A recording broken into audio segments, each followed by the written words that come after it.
First of all,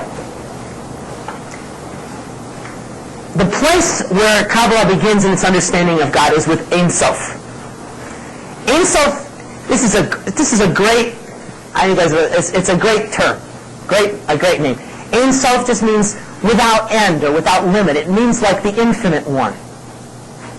And Ein Sof in Kabbalistic understanding is really the hamakom I was talking about earlier. Ein Sof can hardly be talked about or described because Ein Sof represents God as being utterly different, utterly distinct from everything in the created order. And so there's a hiddenness and a mystery to the depths of Ein Sof. Ein Sof really is the fountainhead of divinity in Kabbalah. All of divine life emerges out of Ein Sof, even as all of reality emerges in relationship to Ein Sof.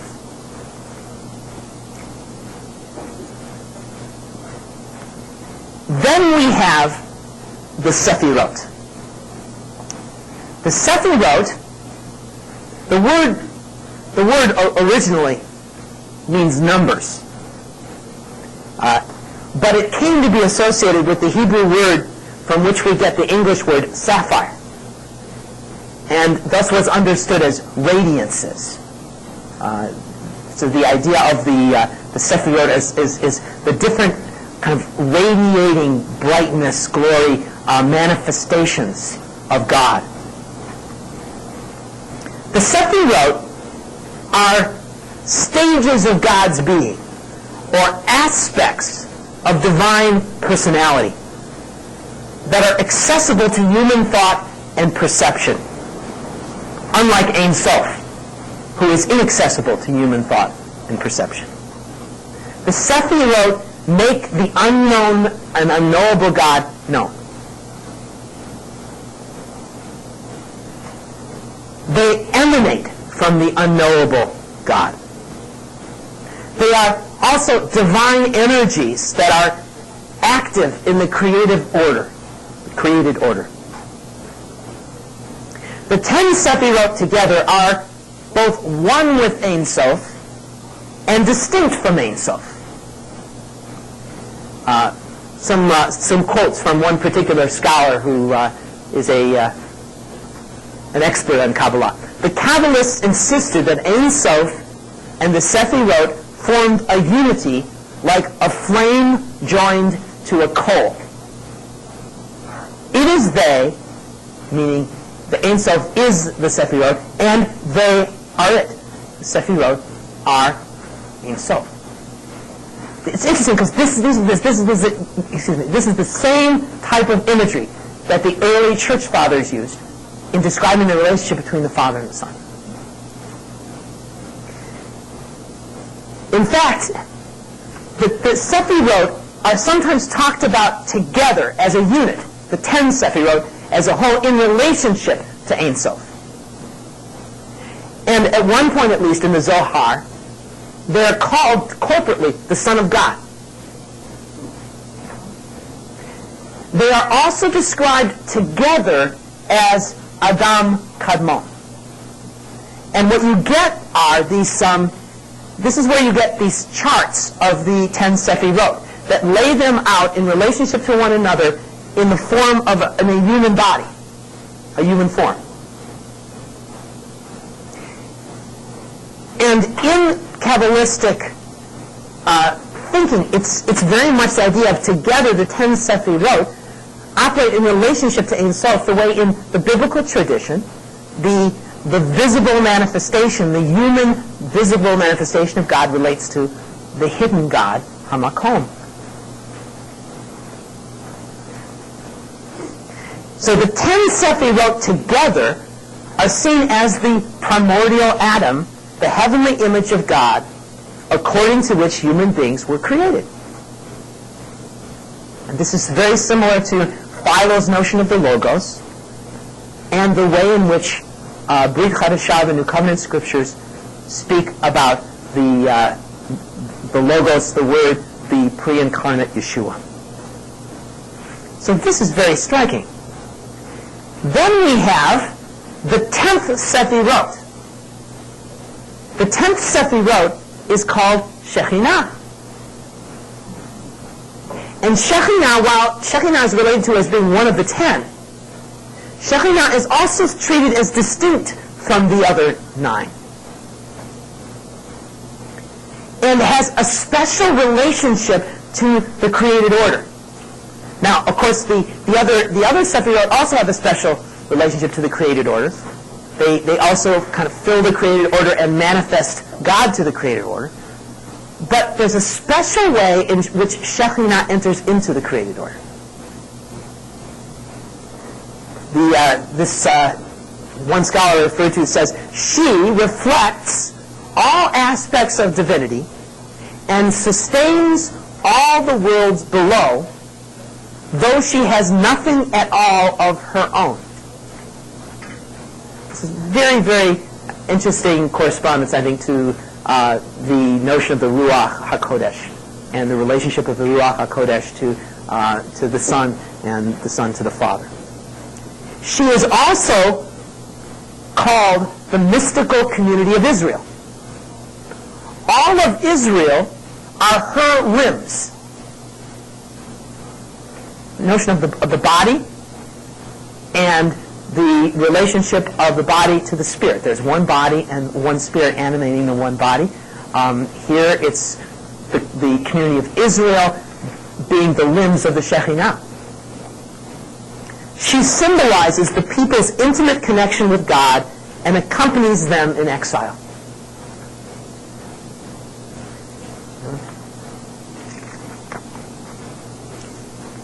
Now, some of the unique twists that Kabbalah takes are related to Shekhinah. And these are some places where we're not able to go the same way in which Kabbalah will go, and yet where there's some twists that I think that we can actually maybe use in some new directions. In the Kabbalah, Shekhinah is so identified with Israel and so identified with the created order that she is personally threatened by human sin. Human sin taints Shekhinah and impedes her union with the other Sefirot. And therefore, human sin brings a disruption to the inner life of God. This is the radical perspective of Kabbalah. In a corresponding way, in the Kabbalistic notion, human righteous action brings about union between Shekhinah and the other Sefirot.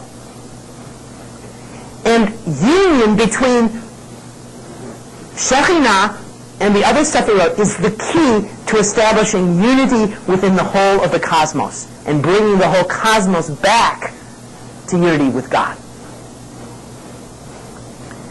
And so the Kabbalistic understanding of Zechariah 14:9 and of the Aleinu, where it says, in that day, the Lord will be one, and his name one.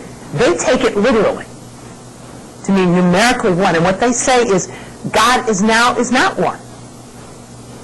That God is divided because of human sin has brought about, and because God is so, through the Shekhinah, so identified with the creation and with his people, that this has brought about a kind of disruption in the inner divine life. And that what Zechariah 14:9 is saying is that in that day the name of God will be one, and as a result of that, blessing will flow to the whole of the cosmos, the whole of creation, and all of creation will be reunited to God.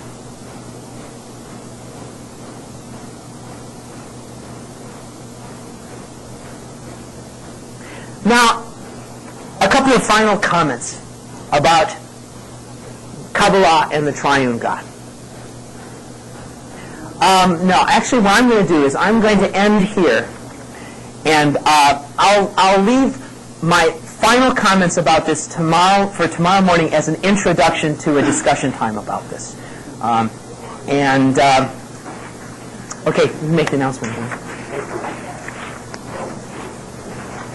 Okay, we're going to finish off yesterday's session talking about the triune God and Kabbalah.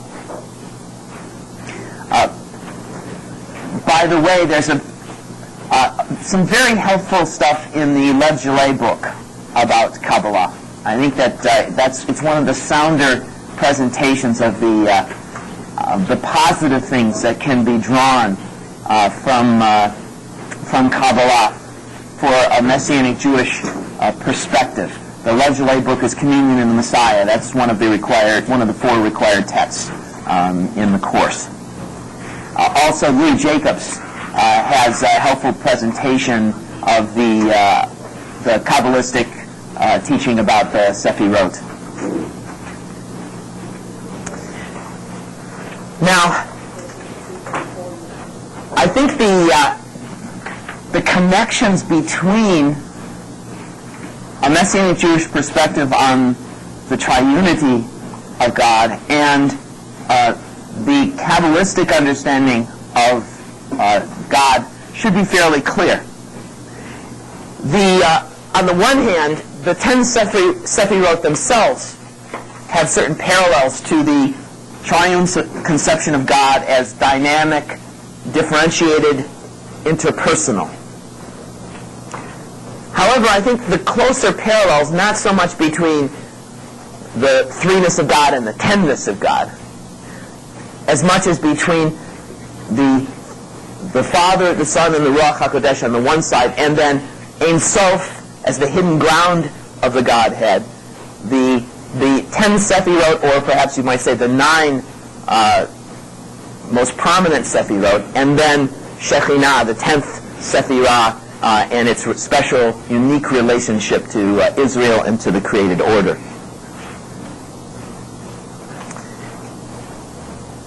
Now, in Kabbalah, the unity of God is something which is sought for as an eschatological goal. And the fragmentation that exists and is experienced in the cosmos, in the world, is interpreted as itself being a reflection of a fragmentation within the divine being. This kind of radical, unqualified assertion of a cataclysmic rupture within the Godhead, so that God himself needs to be mended or healed. I think that this does not well express our vision, our understanding, a Messianic Jewish understanding of the biblical witness. However, the notion that the divine unity is an eschatological goal in the sense of, that we've talked about earlier, of Zechariah 14 and the Aleinu, in the sense of the recognition of God as king and ruler of all of the earth. This sense that the divine unity must be realized in history, as well as it being already, of course, an established fact that transcends history. I think this does capture something of the biblical vision.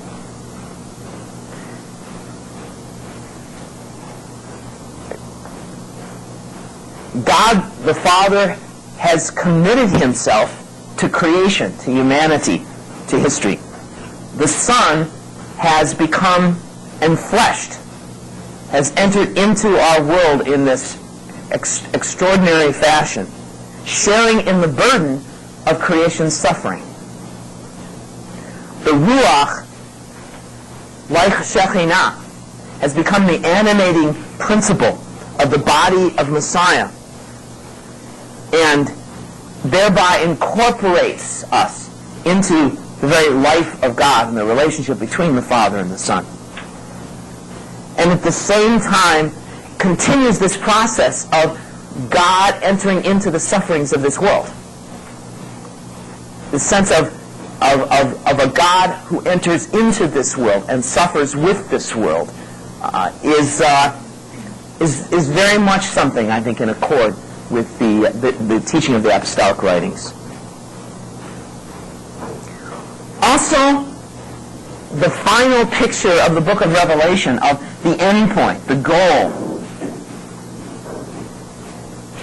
The picture of the new Jerusalem, in which heaven and earth are married, and God will be all in all, in the words of Rav Shaul. This sense of the eschatological goal of a kind of unity is also very much in accord with what we find in the Kabbalistic vision. Now, the final point I want to make is about one of the unique features of Kabbalah where there are some resemblances and some differences, I think, from what needs to be a Messianic Jewish perspective on these things. In Kabbalah, human agency is crucial. What human beings do is absolutely essential, and in particular, of course, not just human beings, what Jews do is absolutely essential, not just in tikkun olam, in the sense of the mending of the world, the healing of the world, but in the mending of God, the healing of God. Human sin in this teaching brings cosmic fragmentation, but also divine fragmentation. And human righteousness, obedience to mitzvot, can bring tikkun olam, the healing and the mending of the world, but also the healing and the mending of God. Now, in Messianic Jewish theology, divine agency has precedence over human agency. The divine action takes preeminence. But the interesting thing here is it's a divine action which is joined to human action through the incarnation. In other words, it really wasn't enough simply for God to just do something, to change things, to heal the world. He couldn't just have a magic wand and wave it over the world and have the world suddenly change. There is an insight that the Kabbalists have, and that the wider Jewish tradition has, into the importance of human agency, which also needs to be seen within the framework of Messianic Judaism. It's just the human agency is the human agency of Messiah Yeshua. We have in Messiah Yeshua the combination of divine agency and human agency. In order to accomplish what needed to be accomplished for the world, it had to be done by a man, by a human being. But it also had to be done by one who was more than just a human being. Human sin does bring fragmentation to the created order. And because of the divine image in humanity, this also brings a disturbance, you might say, to God himself. Human beings wounded by sin are unable on our own to heal this rift. Therefore, the Son of God, the divine image, assumes human nature and accomplishes for humanity and for Israel and for all of creation the human act of righteousness, the perfect fulfillment of mitzvot, which is needed to restore harmony and shalom. And as a result of this act, the Ruach, the Shekhinah, is given to human beings, and thereby human beings are enabled to share in the divine life and also to share in the divine work in the world. We become extensions of God's work in Messiah Yeshua in bringing healing to the world.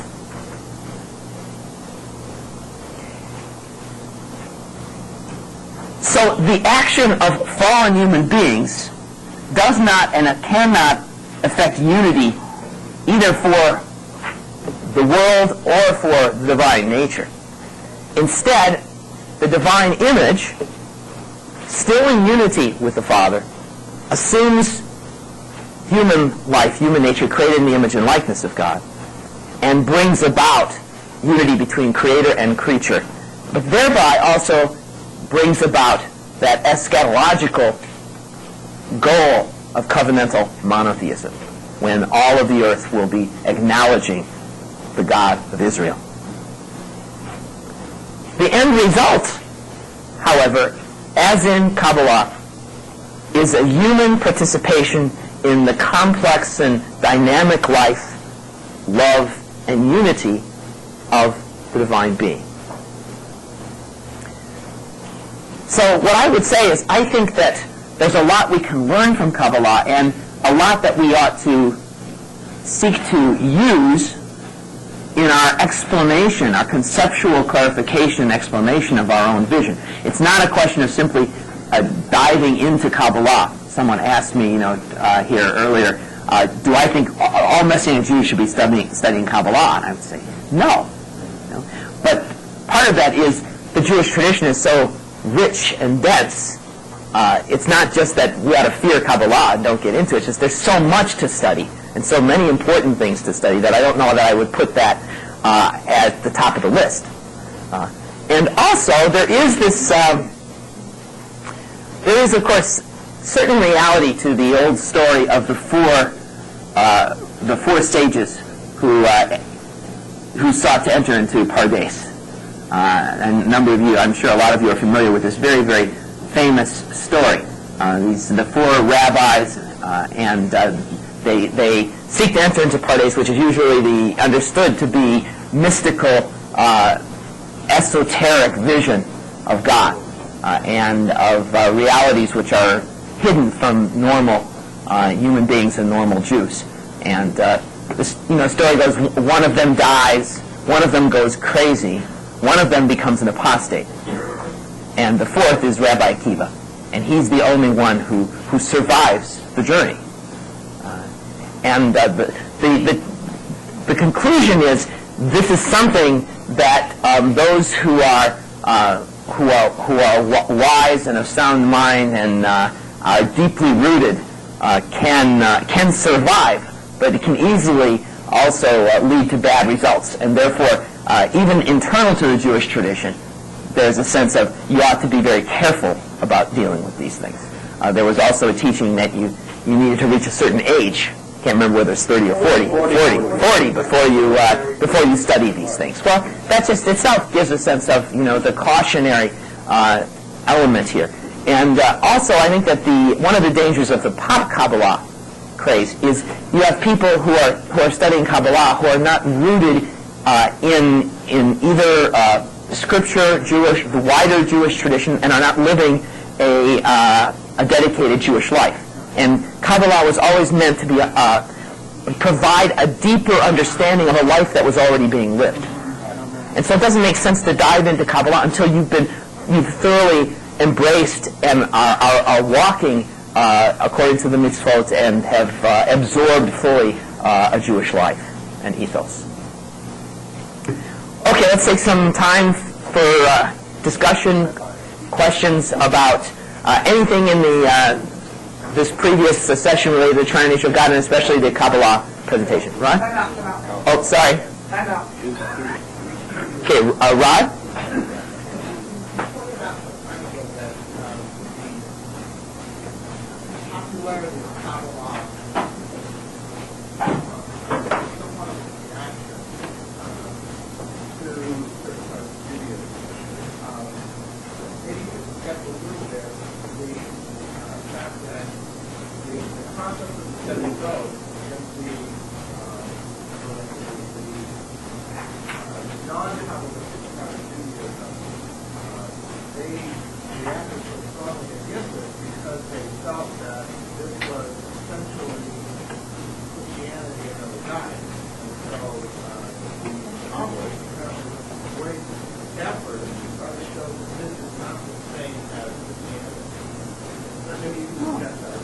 Okay, Rod's comment is just that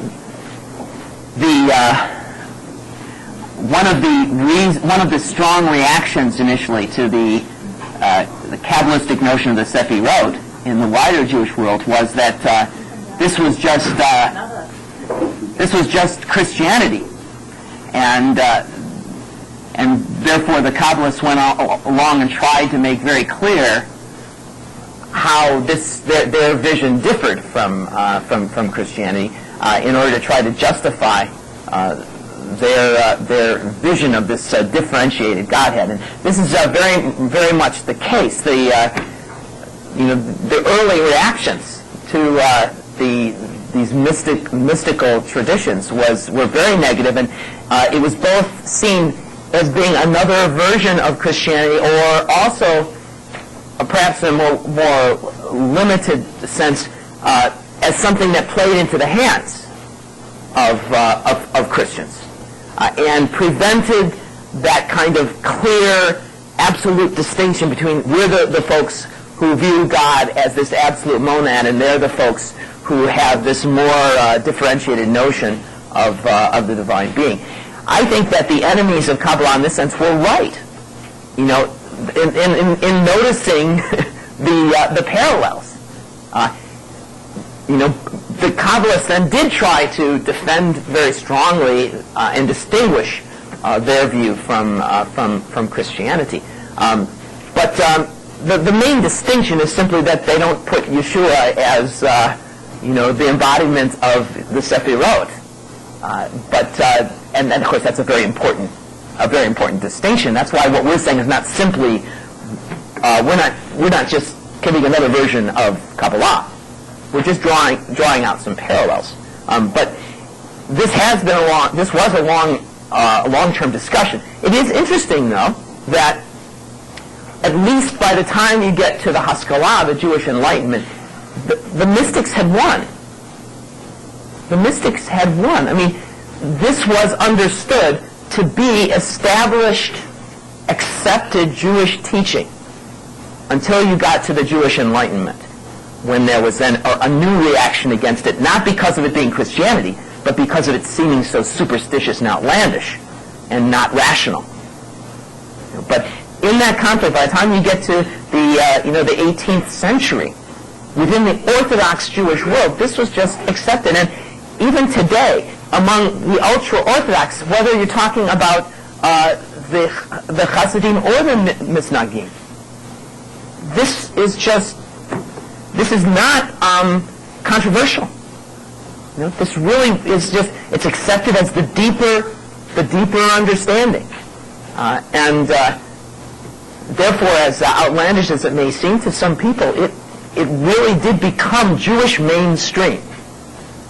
And so the initial conflict was over the Christianity issue, but the later controversy was really over it just being uncivilized and not in accord with a Western rational perspective about God. When I was living in Israel, because of our family connections, we had some contact with the Kabbalistic community in Jerusalem and Tzfat, and I was led to believe that some of the ancient core books that touch upon the true, what Shimon Bar Yochai said about the true secrets are not even available outside of Jerusalem, and this is I'm just repeating, I'm asking an opinion. I want somebody else to. And that actually the books that are released to the public are even misleading away from the core power, not the traditions, but the true, because Shimon Bar Yochai said that every word is a true physical power. Mm-hmm. It kind of lines up with what's going on with the codes. Yeah. Well, I think that when you're I don't know that I can just restate that. I think you did, okay. I think that whenever you're dealing with the internal workings of a mystical community that fully has absorbed all of the esoteric qualities of that teaching, there's always a desire to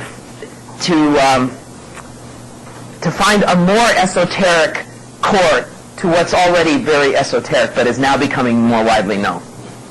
It's originally these things were only possessed by a few, and then, especially as a result of the Hasidic movement, these things became more popularized in the Jewish world. But I think that same desire to have something that's preserved for a few would still then say, well, but the real deeper understanding of this is only it's just something that we have. And I think there's just a kind of natural dynamic that works there. I think that the Zohar is clearly available. And then the later writings from the Safat masters are available. I'm sure then there are later traditions and commentaries and everything that are only possessed by a few that give new twists on everything. But I think the essential understanding of these things is available. But what they are, probably the truth that they are getting at is this reaction against just people trying to understand these things without actually understanding them within the framework in which they originally lived. And in that sense, I think they are completely correct. Sure. Yes? From my little study of history, I was under the impression that Kabbalah was basically written by men in the 19th century, and it's comment on that. It's not what we would call ancient. Yes. This is a question about how ancient this stuff is. Well, the Zohar, which is the foundational document of Kabbalah, is a medieval document, and it is a pseudepigraphic document, meaning it is attributed. There are stories that are attributed to Shimon Bar Yochai, who is a 2nd century rabbi, and it is.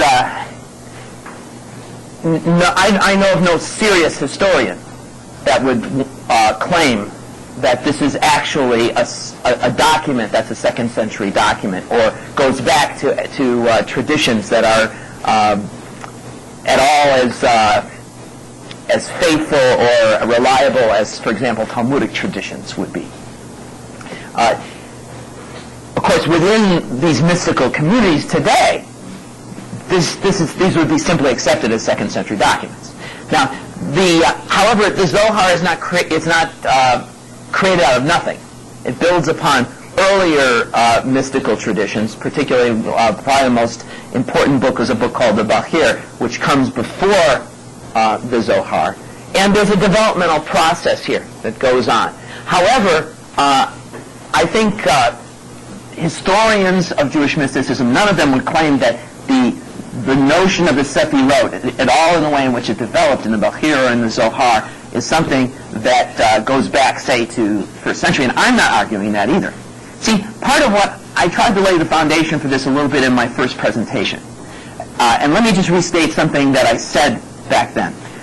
There's a tendency for some, I think, in our movement to think that the only way you can justify drawing from Jewish tradition and from insights from Jewish tradition is if somehow or another you can demonstrate that these traditions go back to the 1st century or are biblical. And I don't think that that's the case. Since I believe that God has truly been with the Jewish people, not just in the biblical period, but in the last 2,000 years, and while he has not protected Israel from all error, and there's nothing infallible in the Jewish tradition, that there truly are God-given insights and that God has been at work within the Jewish tradition as a whole. And that sometimes, in fact, what you end up with is later developments in the tradition that are more in accord with a Messianic Jewish perspective rather than the earlier stuff. And that the dating, from my perspective, is almost irrelevant. And the crucial thing is the quality of the insight. And also the extent to which it attained an established position as being authoritative within the wider Jewish community. And Kabbalah did attain that status of authority within the wider Jewish community. And I think it has insights that are close enough to our view that we ought to draw upon them as a way, as I said earlier, of both having a language that we can speak which is comprehensible within the Jewish world, and of being able to argue for the Jewish legitimacy of what we're saying. Okay. Yes. Is there any mystical tradition among Spartan or Oriental Jews that, or even doctrinal theological tradition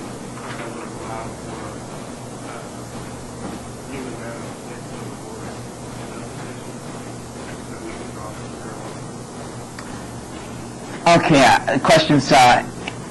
Any mystical traditions, say within the Sephardic or Eastern Jewish world, that would allow for more of a human manifestation of God? I'm not aware of anything quite like that in any of the anything quite of that nature within any of the traditions. But one point I would want to make here. There has been some interesting discussion over the last 20 years that because of the writings of one particular Orthodox Jewish writer, Michael Visegrad, and Michael Visegrad is a brilliant Jewish theologian, Orthodox Jewish theologian, and who has at one point wrote some things, that were directed against us, but which overall, his writings, I think, are things that ought to be read by us and drawn upon by us. In fact, his writings are seminal for the work of Solon. And one of the points Visegrad made, and I've included a bibliographical reference to this article in your reading list. So if you want to do follow-up on this, you can try to look up the article by Visegrad that I've listed. What Visegrad argues is that contrary, in his view, to the usual Jewish view, there is nothing theoretically impossible about the incarnation. In other words, what he says is that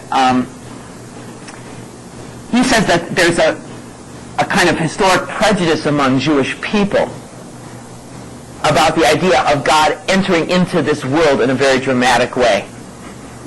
But he says, look, if God can enter into a temple, into a physical building, and make that a unique manifestation of his presence, then there's no reason why he couldn't do the same with a human being. And so what he argues is contrary to common Jewish views. He argues that the incarnation in itself is not blasphemous. The doctrine of the incarnation is not blasphemous. It is possible. It's just that from the historic rabbinic perspective, it didn't happen in this case. But now that is really an extraordinary position, and one that is worth our paying some attention to and drawing upon. If you look, Michael Visegrad, so it should be right at the end of under W of your recommended readings, and there's an article. I've got a book, The Body of Faith, that I'm recommending, but then there's an article there as well, and the article contains this. Now, maybe I could elaborate on it. The reason I want to say something about the way this fits into Visegrad's own theology, because this is also significant. What Visegrad argues in The Body of Faith is that in Jewish understanding, the people of Israel are a kind of incarnation of God in this world. In other words, that in order for the divine reality to be accessible within the world, it has to be enfleshed. It has to be made tangible, concrete, and that's what Israel itself represents. Actually, Jacob Neusner makes some similar theological points. And so there are actually Jewish thinkers who are going back to the notion of the incarnation and trying to use that as a conceptual way of grappling with the significance of Israel and its place within the world. So that's a fascinating direction that a couple at least of Jewish thinkers have been taking in the last 25 years. Okay, maybe one more. Okay.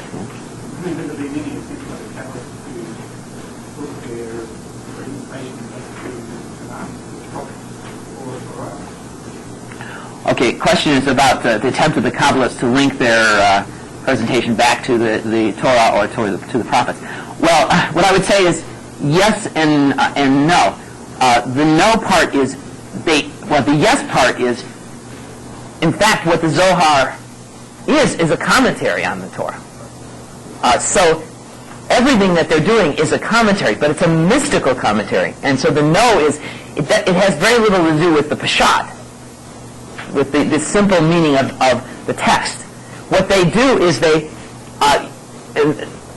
take the notion of the 10 Sefirot, and then what are ascribed to each of the Sefirot are different names, biblical terms, that each biblical term is seen as corresponding to one of the 10 Sefirot. And then they have a mystical code, you might say, for interpreting what's actually being said within the text that kind of goes beyond just the pashat, the simple, direct meaning of the text, that is, in fact, speaking about mystical processes in the divine being. So it's all, from their perspective, revealing the real meaning of the Torah and of the prophets. It's basically in the form of a mystical commentary.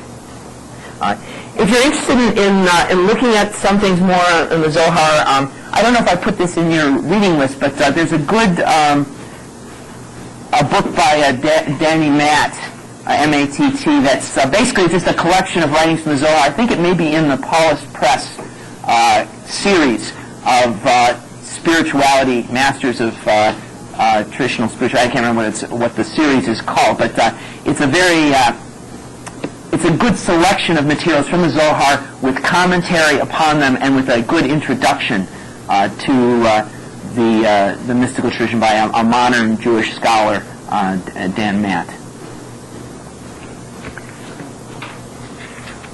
Okay, we're going to continue now, and this is what we're going to do in today's session is really not unrelated to what we've been doing in talking about creation and consummation. And I'm actually going to begin here, and then we'll cover our first section, and then we'll have some. We'll take a break in here soon enough.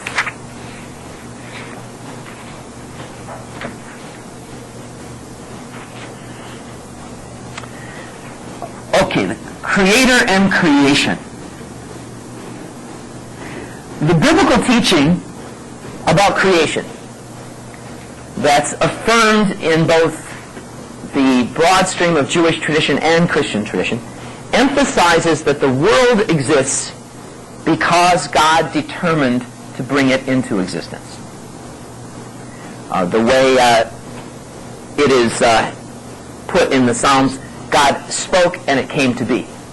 And then this becomes like a name for God in the liturgy. Baruch She'amar v'haya olam. Blessed be He who spoke and it happened. It came to be. This is a way of talking about who God is.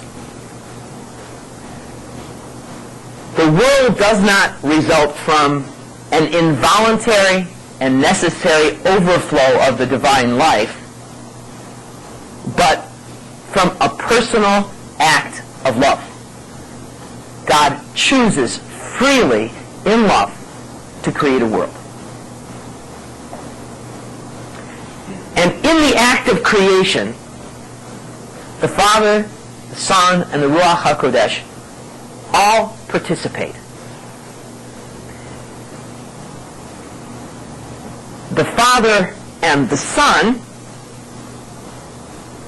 as ultimate source and instrumental agency. You recall the text in 1 Corinthians, the idea of all things being from God and then all things being through Messiah Yeshua the Lord. This got expressed in rabbinic tradition in something parallel, which was the notion of the world being created through the Torah. Now, this is a bit different because the Torah itself was then seen as being created rather than uncreated, although in mystical tradition there were some developments on this that saw the Torah in a more uncreated sense. But the way in which the rabbis came to this exegetically is interesting because it's very much related to exegetical insights from New Covenant scriptures. We talked about wisdom, chokhmah, yesterday, and the sense of that you get in Proverbs 8, for example, of the world being created through chokhmah. Now, in Proverbs 8, there is verse 22, that says, Hashem Adonai Kanani Reshit Darko. Hashem created or possessed me as the beginning of his way. Reshit Darko. Reshit meaning beginning, the beginning of. And so the rabbis, and I would argue, the rabbis, I think, build here on a very ancient exegetical tradition. And what they say is this. They say Reshit means Chokhmah, and then their interpretation was Chokhmah means Torah. And then they went back to Genesis 1. And Genesis 1 says, of course, in the first verse of the Bible, Bereshit bara Elohim et hashamayim ve'et haaretz. In the beginning, Bereshit, God created heaven and the earth. However, the Hebrew preposition ba can mean something other than just in. It can mean with or by means of. And so their interpretation of Bereshit was with or through Reshit, which was the Chokhmah of Proverbs 8, God created the heavens and the earth. And so their interpretation was then, because Chokhmah means Torah, by means of Torah, God created the heavens and the earth. But almost certainly they're building on an earlier exegetical tradition that ties in with insights of Philo and the Book of Wisdom and etc., which saw wisdom in a kind of personified or hypostatized sense as being with God and the one through whom God created the world. And I would argue that this exegesis of Genesis 1:1 is also presumed in the New Testament. In, for example, Colossians 1:18, which says, He is the beginning. He is the beginning, the arche. And arche there is the Greek word that's used to translate reshit in Genesis 1. What does it mean? Yeshua is the beginning. What I think that means is it's basically playing off of this same midrashic exegesis of Genesis 1:1. He is the one, the beginning, who is the Chokhmah through whom God created the heavens and the earth. Something very similar found in the book of Revelation, for chapter 3, verse 14, where it says, the words of the Amen, the faithful and true witness, the beginning of God's creation. The beginning of God's creation. The point there is not that he's the first one created, but that he is the Reshit through which God created all things at the beginning.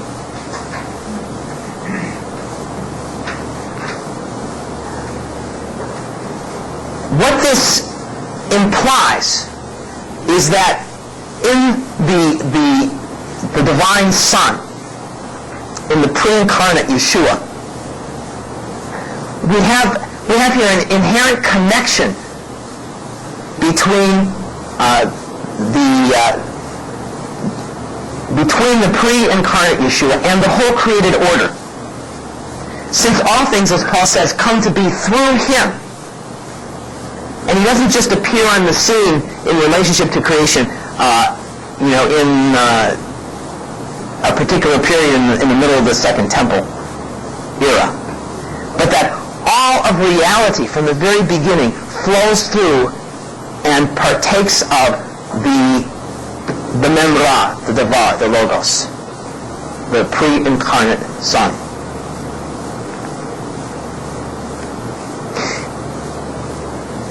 But creation also is related to the Ruach.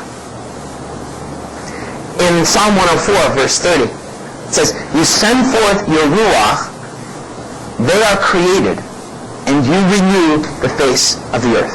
This is particularly talking about all that lives, that life comes from the animating power of the divine Ruach. And then in Psalm 33, verse 6, we have the verse which brings it all together. By the word of Hashem, the heavens were made, and all their host by the ruach, the breath of his mouth. So we have here the word, the ruach, and Hashem. And this sense now of the Father, Son, the Ruach HaKodesh, all involved in the work of creation.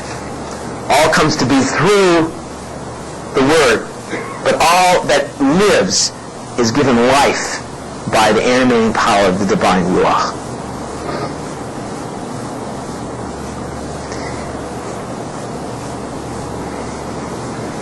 Now when we talk about the creation itself, I think it's important to recognize that the primary focus of the biblical teaching about creation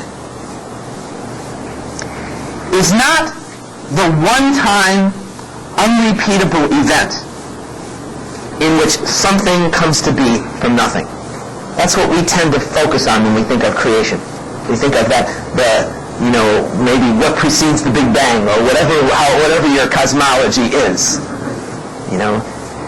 Some one-time event in which something comes to be out of nothing. But I think the main focus of the teaching is on the nature of the perpetual bond that exists between the Creator and the creature. The continual dependence of the creation upon the Creator as the source of its being, the source of its existence, the source of its life. Creation doesn't just the notion of creation is not a kind of deistic notion. The deists had used the famous image of the clockmaker, as God the one who makes the clock and winds it up and then sends it off. But that's not the biblical notion of creation. The biblical notion of creation is a God who is always in relationship to his creation as its creator.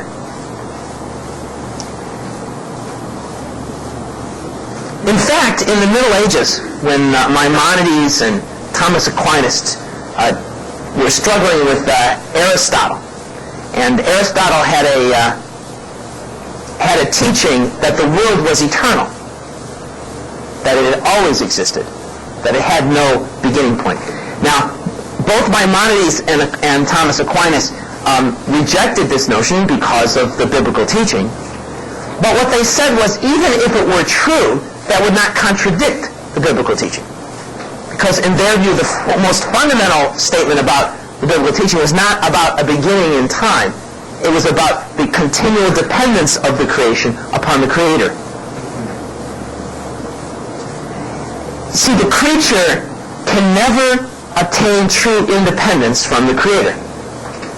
The existence of the creature, of the creation as a whole, is continually sustained by the one who is the source of its being. And this is reflected very, very much in traditional Jewish teaching. We see it especially strongly in liturgy. In the Yotzer, Bracha, in the daily morning service, the daily Shacharit service, we regularly recite Hamchadesh B'tuvo B'chol Yom Tamid Ma'aseh Bereshit. In his goodness, he renews constantly and daily the work of creation. The idea is that every morning when we experience the sun rising, it's as if the creation is beginning all over again. And it's like with the sun setting, it's like there's a sense of the created order has somewhat been threatened.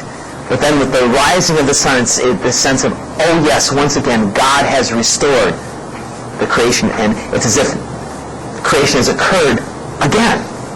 He's renewed the work of creation.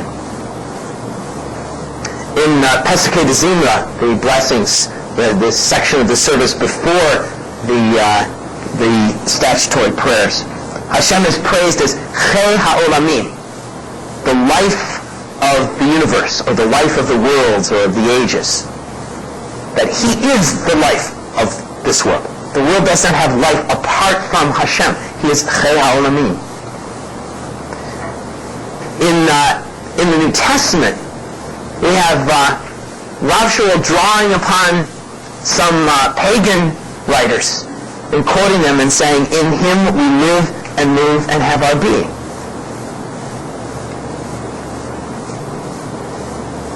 So this notion of the continual dependence of the creation upon the Creator is a crucial dimension of the whole doctrine or teaching of creation.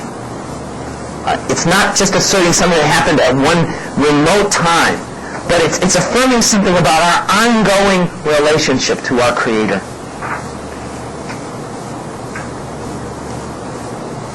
Nevertheless, the creature, or the creation as a whole, does not maintain its existence at the capricious whim of the Creator.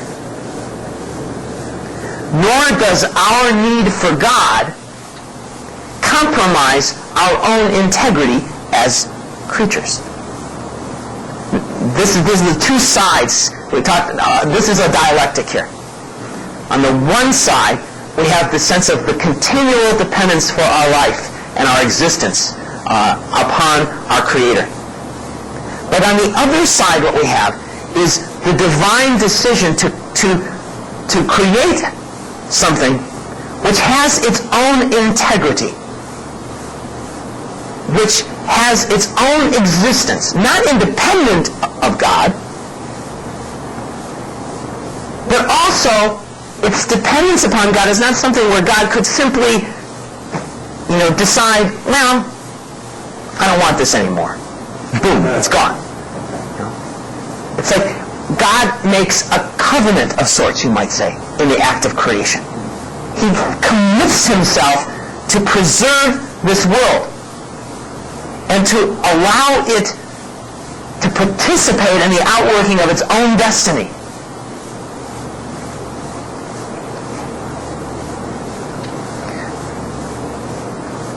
The creation holds its distinct existence as a stable and secure reality, but it's only because of the solidity of the Creator's purpose. Psalm 104, verse 5, "You set the earth on its foundations so that it should never be shaken." This sense of God establishing the world in a stable way, with a stable order and a pattern, as something that will not simply be undone in a sudden whim.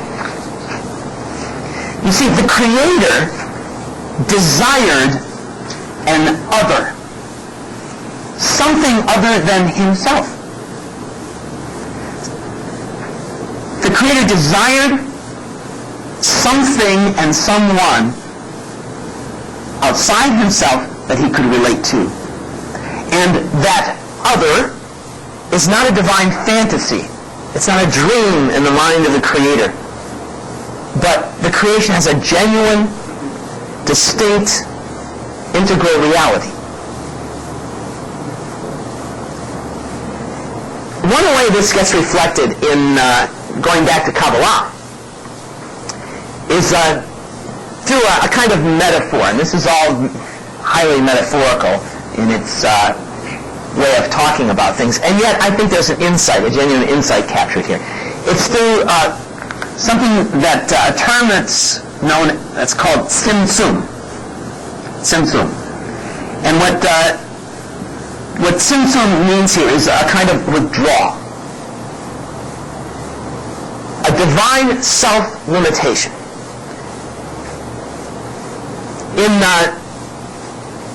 In Jewish mystical teaching, the idea is that in establishing a reality dependent upon but distinct from himself, God had to, in some ways, withdraw to make space for anything other than himself. That he had to impose a certain limit upon himself in order to make room for something other than himself.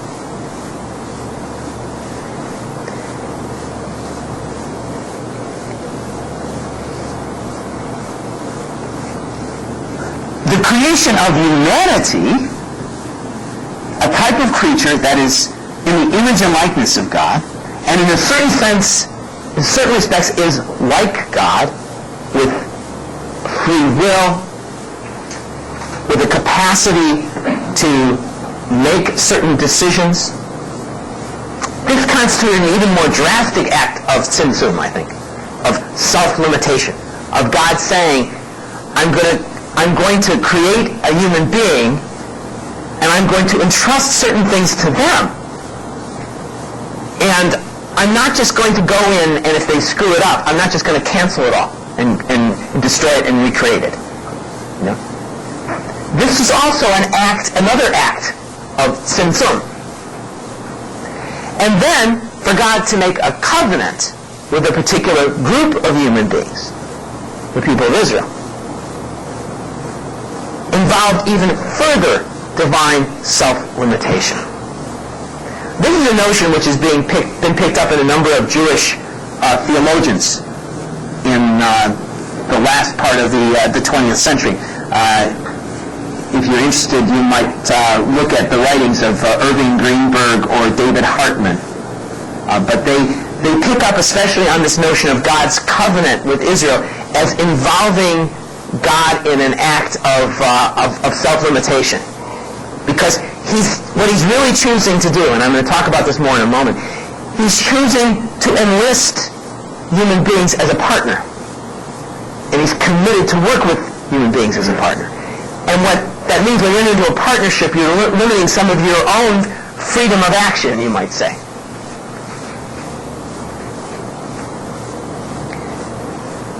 So in this view, the Creator, while on one level is omnipotent, on another hand, in his own omnipotence, he makes certain decisions that tie his hands. Again, this is all highly metaphorical, but I think that's getting at an important reality. Okay, any comments here? Questions? Yes?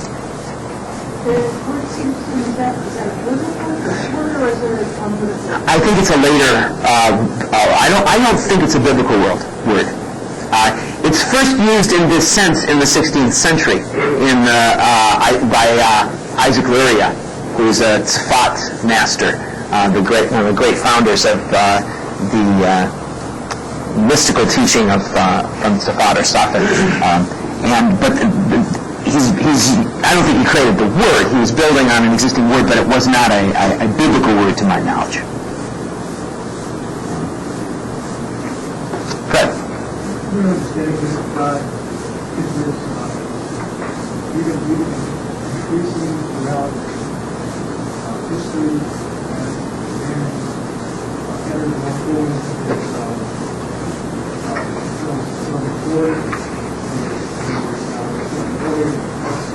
Can you speak up? I'm finding it hard to hear you. In terms about God's hiddenness, is your understanding of the sort of thought that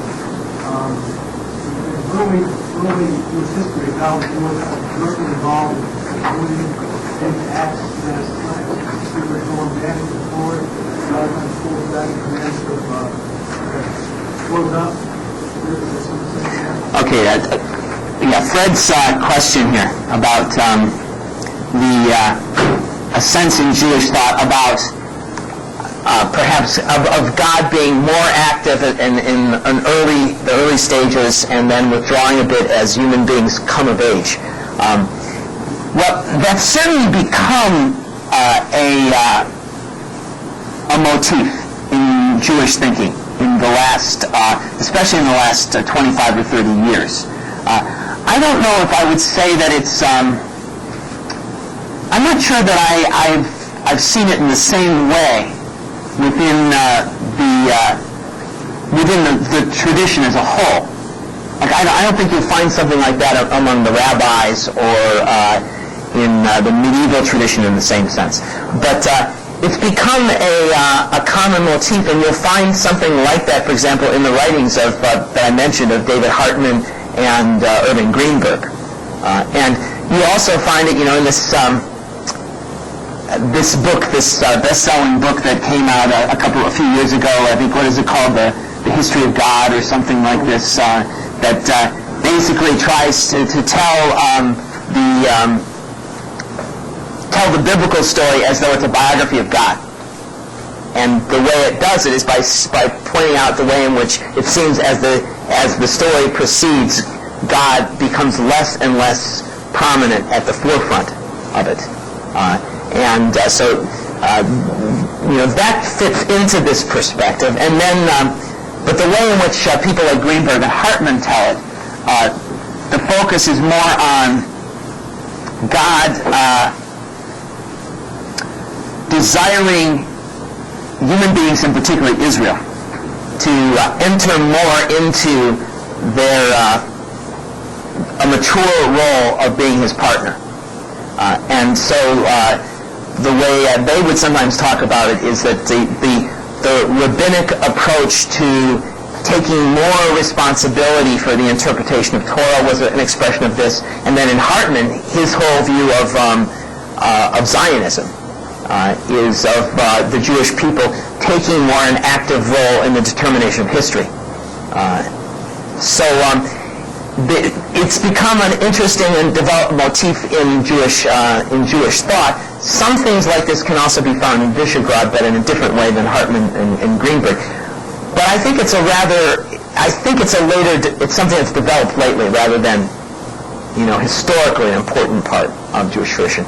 I'm going to be talking a bit more about some things about this in just a moment when I talk more about the creation of human beings and the notion of divine partnership. My own attitude towards these things, as you'll see in a moment, is I think there's some insights here that we need to get, and some things that we do need to learn from. But I think that it gets taken in a direction by some of these more recent Jewish thinkers that we can't go as far as they go in talking about the extent to which God has simply handed over the reins to us, and at times it seems like he's more just watching. Now Greenberg doesn't say that in particular. Sometimes it seems like Hartman's saying that. So I will talk about this a little bit more in a moment. Yes? When you were discussing knowledge, pretty much discussing wisdom. Yes. The rabbinic tradition is equating Torah with wisdom there. Yes. There's conflict between that and the New Testament, the wisdom is equated with purity. Yeah. Okay. Question having to do with the relationship between the rabbinic understanding of Chokhmah as Torah and then the New Covenant perspective of Chokhmah as Yeshua. Well, I think it's all a matter of interpretation. And I think you can interpret it in a way that makes it in conflict, and you can interpret it in a way that doesn't make it in conflict. And I think that we ought to, as Jews who are also finding something positive in the historic Jewish tradition, interpret it in a way that isn't in conflict. And I think it's not a forced thing at all. I think what we would say, and I'm actually going to talk more about this in the very last session when I'm talking about Torah. There'll be a whole session where we're looking at some of these things. But to anticipate what I will be saying at that point, I think that what we can say is that the Torah reflects something of the divine wisdom. It is a kind of embodiment of the divine wisdom in this world. And that Yeshua is not only an embodiment, therefore, of wisdom, but he's an embodiment of wisdom and he's an embodiment of Torah. So that Yeshua is Torah embodied as well as wisdom embodied. He is the living Torah. And so, that I think ought to be an important aspect of the way in which we understand who Yeshua is as Messianic Jews. So, but I'm going to elaborate more on that in the final session. Okay, let's take a 10-minute break. I want to proceed now to talk a little bit more specifically about the creation of human beings.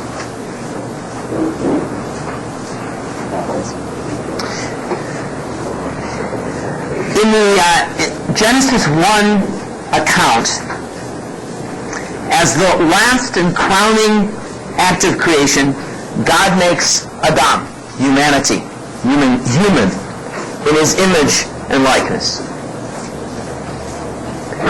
And this reference to the image and likeness of God is immediately followed by the divine commission to Adam to exercise dominion.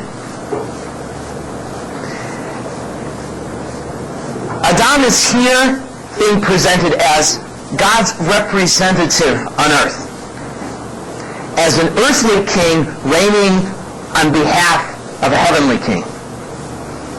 He's like a son who represents his father, a prince who can exercise royal authority because of his filial connection to the king. Because his very presence, the very presence of the son, the prince, reminds the subjects of the king and his authority.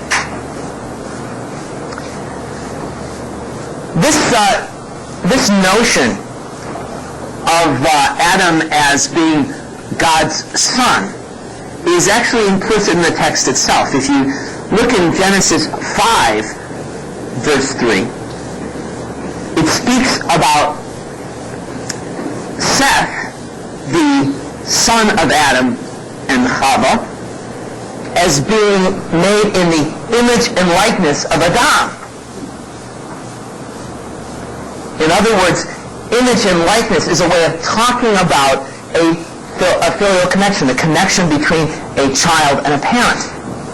So that for Adam to be created in the image and likeness of God is a way of saying that, again, in a metaphorical sense, Adam is a divine son.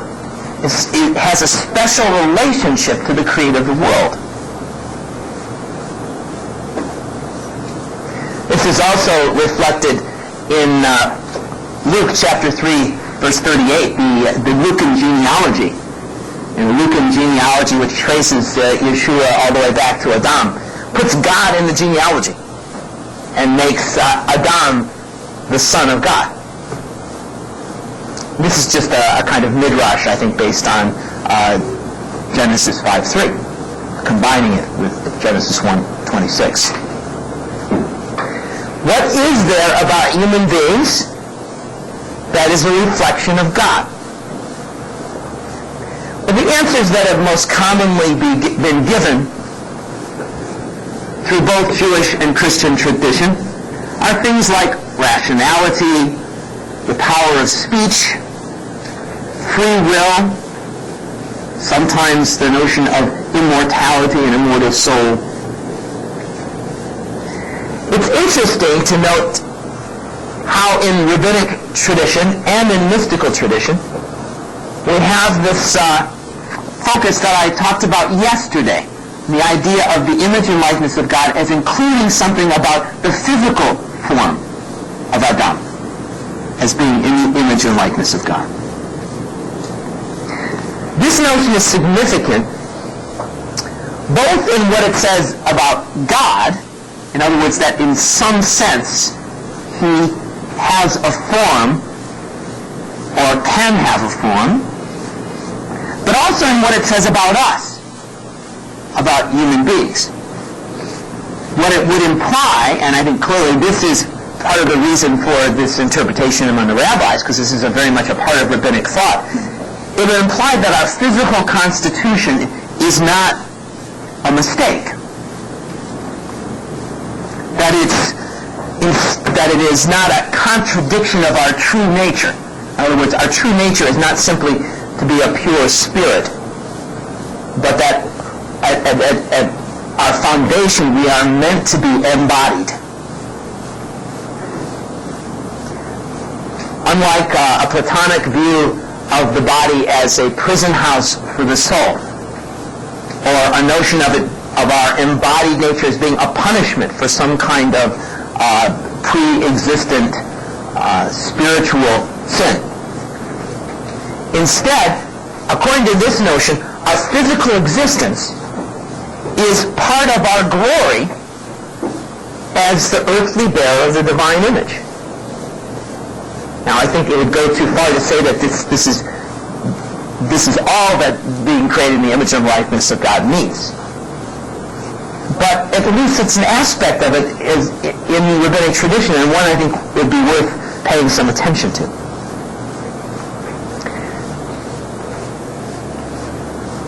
This notion, in some ways the whole notion of being in the image and likeness of God, and then also the more specific sense of our physical form, being in the image and likeness of God, also contributes to what is a very fundamental rabbinic principle. And this is one which I think that we could use to learn from. It is sometimes called synergism. Now, what is meant by synergism? It's the idea of a human partnership with God. And in particular, we have the notion in Jewish thought of a partnership with God in the continuing work of creation.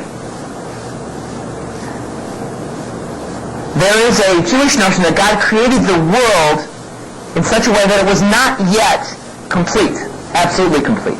He deliberately created it that way because his purpose was for human beings, created in his image and likeness, to join with him in the ongoing work of bringing completion and wholeness to the creation.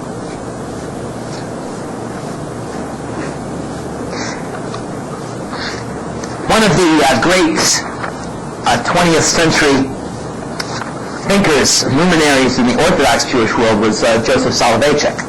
And this was one of his themes, one of the great themes of his teaching. Let me read you a couple of quotes from Soloveitchik. This is from Halachic Man. The dream of creation is the central idea in the halachic consciousness. The idea of the importance of man as a partner of the Almighty in the act of creation. Man as creator of worlds. This longing for creation and renewal of the cosmos is embodied in all of Judaism's goals. And if at times we raise the question of the ultimate aim of Judaism, of the telos, the goal, of the halakha in all its multifold aspects and manifestations, we must not disregard the fact that this wondrous spectacle of the creation of worlds is the Jewish people's eschatological vision, the realization of all its hopes. You see, this ties in with the idea of the bodily existence of human beings as reflecting the image and likeness of God, because the mitzvot are fulfilled in a physical way. They're not just fulfilled in our minds or by disembodied spirits. You need bodies to light a candle or to wave a lulav. These are things that are done physically. The food that we eat, the brachas that we recite, these are physical actions. And in rabbinic thought, the idea is in these actions, what we are doing is carrying on the work of God's creation. Soloveitchik continues, when man, the crowning glory of the cosmos, approaches the world, he finds his task at hand, the task of creation. He must stand on guard over the pure, clear existence, repair the defects in the cosmos, and replenish the privation in being. Man, the creature, is commanded to become a partner with the Creator in the renewal of the cosmos. Complete and ultimate creation, this is the deepest desire of the Jewish people. You see there this theme of becoming a partner with God in what God is doing in the world. This is not an irreverent talking about human beings or Israel replacing God. There's this understanding very much of God as still the ultimate source, but it's God taking into, enlisting as a partner by an incredible gracious act, human beings and specifically the Jewish people representing humanity. There's a common Jewish critique of Christianity here. And it's one that I think is worth paying attention to. The common critique is that Christianity tends to view human beings as passive instruments rather than as active agents. You just think of sometimes the language that we use when we're talking about our relationship with God. How we pray, God, make me your tool. Make me your tool. It's just something that God kind of picks up and uses. Make me your instrument. Make me your vessel. These things are not all wrong. You can find some biblical precedents for the use of these terms. I'm not trying to say don't ever use they're images, and if every image has some value. However, when they become the dominant way we think about our relationship with God, you begin to think about yourself simply as a thing that God picks up and throws around and uses, rather than thinking about yourself as an active participant in a relationship and in a partnership.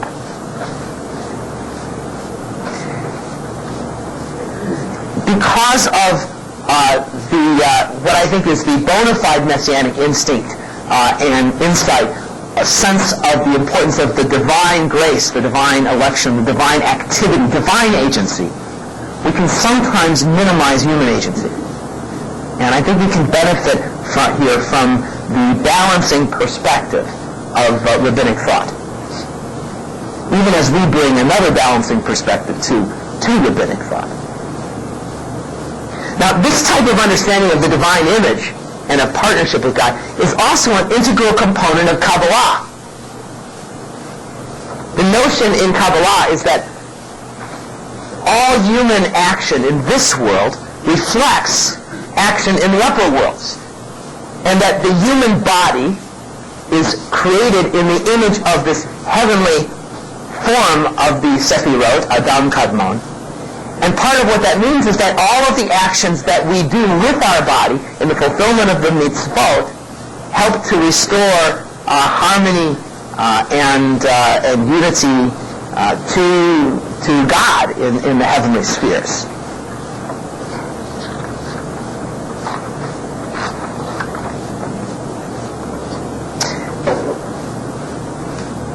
Speaking of Adam Kadmon,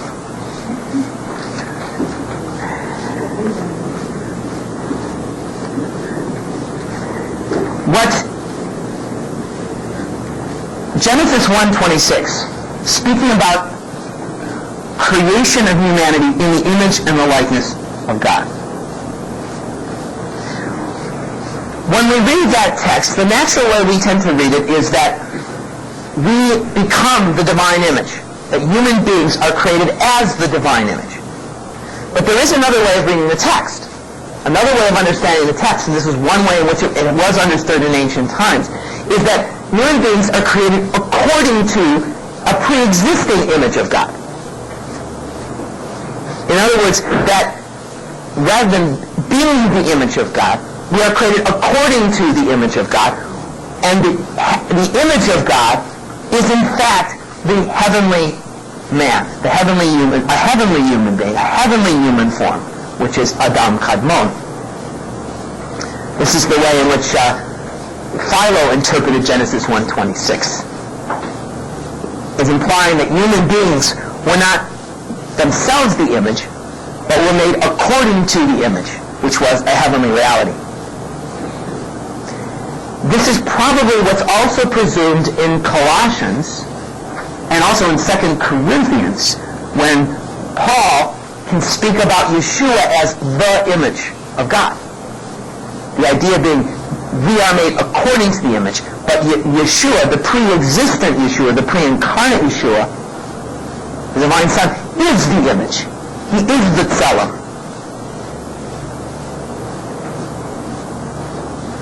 And what this means is that human beings don't simply enter into relationship with the Son of God when the Son of God becomes incarnate. It's not as though you simply have a kind of undifferentiated God, or God the Father, who's relating to humanity up to the point of the incarnation, and suddenly Yeshua's on the scene, and now we start relating to Yeshua. According to this understanding, just as all of the world is created through the pre-incarnate Son, so he is the heavenly image that human beings are made according to. He is Adam Kadmon.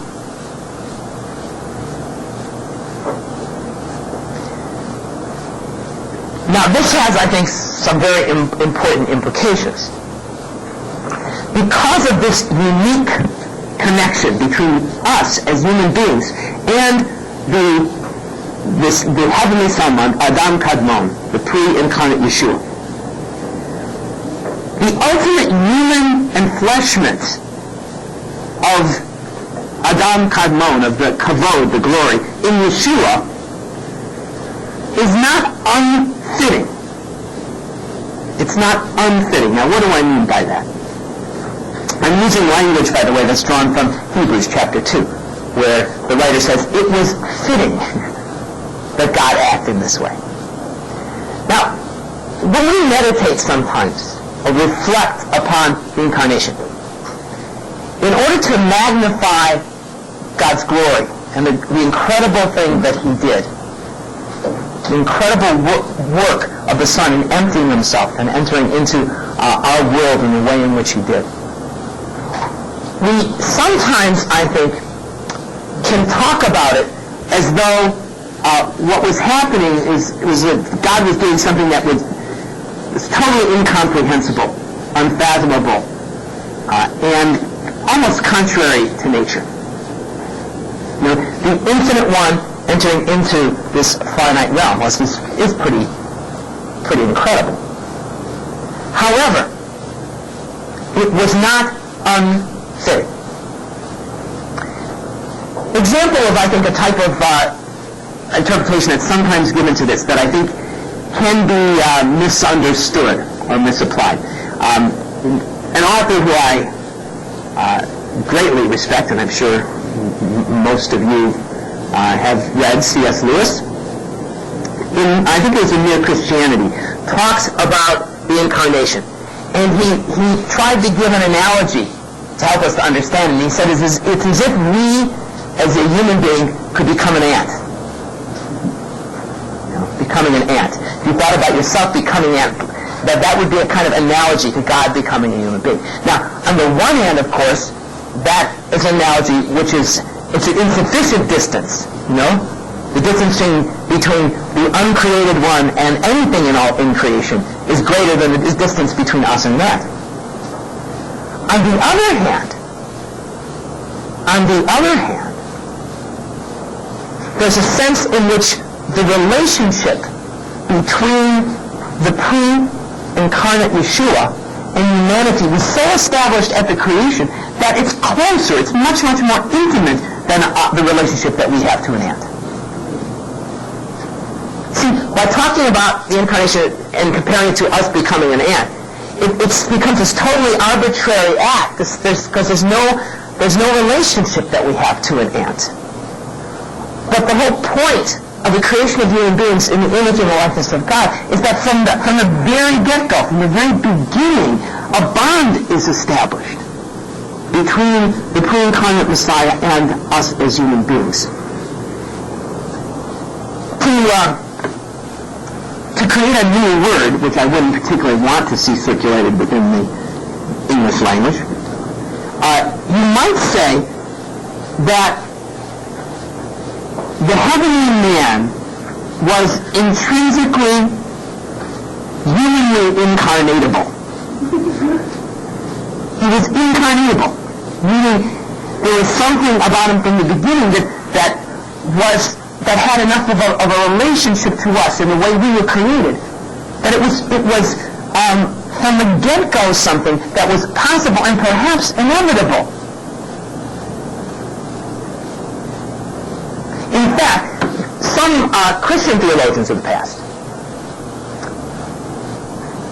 have argued, and this is talked about in a bit by Solon, and you might want to look into this, both I think in the body of a text of his book and also in some footnotes, Some Christian theologians of the past have argued that the enfleshment of the heavenly man was not just a consequence of human sin,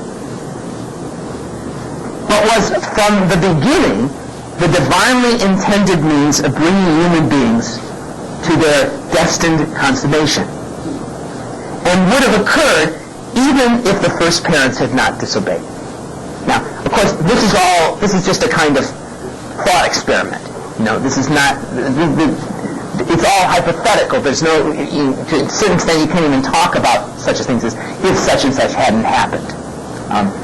However, I think there are some benefits here of such a thought experiment. The benefit is this, and this is, again, one of the driving points of Solon's book. He's trying to make the point that there is this continual preoccupation in Christian thought with the notion of recovery from evil. And sometimes there's a loss of the sense of the overriding divine purpose for good, for his creation.